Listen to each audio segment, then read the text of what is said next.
So we're in Canva and I'm gonna create a new design. And if I'm creating t-shirt art, I go down to custom size. And you can see here, I usually use 22 inches by 22 inches.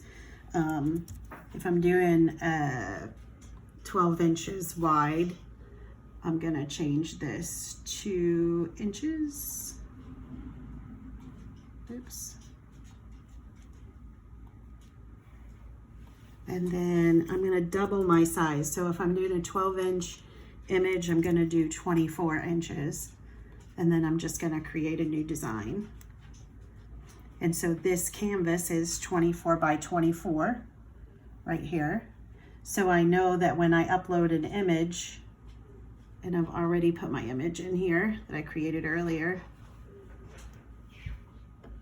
If I scale this as big as I can get it, I know that it's gonna download probably right at about 23 by 23. Then I'm gonna go over here to share, and I'm gonna go to download. I'm gonna save this as a PNG. I'm gonna take my pixels up so that we get the very best quality that we can. Hit transparent background